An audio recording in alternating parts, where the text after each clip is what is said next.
Hey there. If you're just sick and tired of feeling, well, sick and tired, then you've come to the right place. Over the next few minutes, we're going to put together a real science backed blueprint for energy, and it all starts at the tiniest microscopic level. It's a question we've all asked, right? Maybe you even asked it this morning when your alarm went off. Why am I always so tired?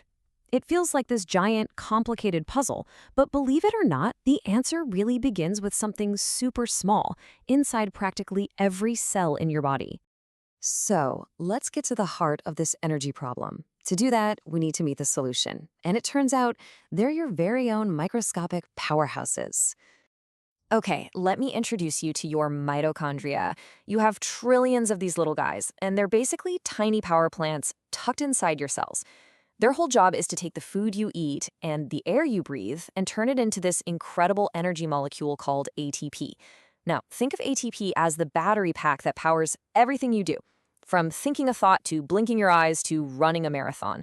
So it's pretty simple. The health of these tiny engines is directly linked to how energetic you feel day to day. All right, so now that we know who we're trying to help, our mitochondria, let's get practical. It's time to play fact checker on some of the biggest claims out there about boosting energy with what you eat and how you move. First up, we've got a claim you've probably heard a million times. You need specific vitamins and nutrients for good energy. I mean, it's on supplement bottles, it's on cereal boxes, but is it actually legit? And the verdict is, yeah, this one is generally correct. There's real science here. But there's a catch. It's not about some single magic vitamin. It's really about a whole team of nutrients all working together in sync. So here's the deal. B vitamins, they're like the essential workers on the assembly line that turns your food into fuel. Then you've got things like magnesium and Q10. They're the actual machinery in that factory. It's a real team effort, you see. You need all the parts working together to get the job done right. All right, let's wade into a big one, the great fuel debate. The claim is that for that steady, long-haul energy, fat is a way better fuel source than carbohydrates.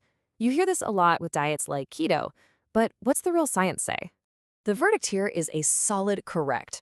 Now, don't get me wrong, carbs are great for a quick burst of energy, but fat is just a denser, more efficient fuel. Think of it this way. Carbs are like kindling for a fire. They burn super bright and super fast. Fat, on the other hand, is like a big, dense log. It burns slow and steady, giving you that sustained release of energy for a much longer time. Okay, next up is a claim that seems, I don't know, completely backwards. The idea that exercising, literally spending energy, somehow creates more energy in the long run. How on earth can that be true? It sounds like a total paradox. And yet, the verdict is correct. No, it's not a trick. It's actually one of the most powerful biological upgrades you can make. When you push your body, it responds in a pretty incredible way. Let's break down exactly how this magic happens. The secret is a process called mitochondrial biogenesis. It's a fancy name, but it just means your body is building new mitochondria. See, from an evolutionary standpoint, this makes perfect sense. When you exercise, you're telling your body there's a high demand for energy. Your body's ancient survival programming kicks in and thinks, whoa, I need to get way more efficient to handle this. So what does it do? It builds more power plants. And more power plants means you have a bigger capacity to produce energy, not just when you're working out, but all day long.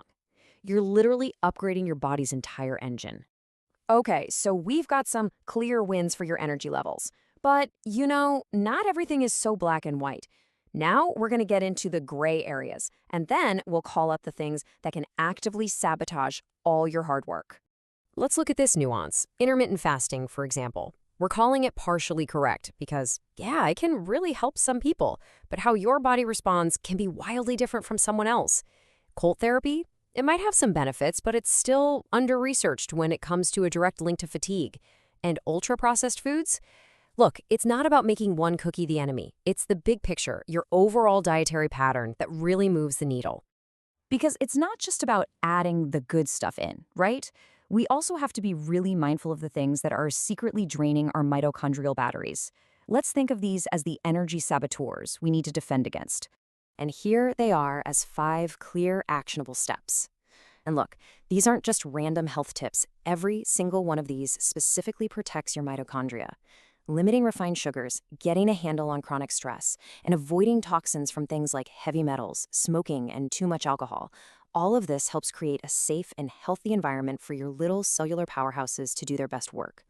So, after digging through the claims, navigating the gray areas, and identifying the saboteurs, what's the final takeaway? What is the actual blueprint for vitality?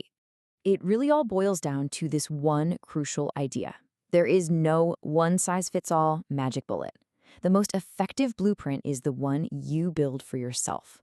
What works like a charm for your best friend might do absolutely nothing for you. The real key here is learning to listen to your own body. So, we've laid out all the components, right? You support your mitochondria with the right kind of fuel, you build more of them through exercise, and you protect them from all those saboteurs. You literally have the blueprint in your hands. So the only question left is, how are you going to use it to build your vitality?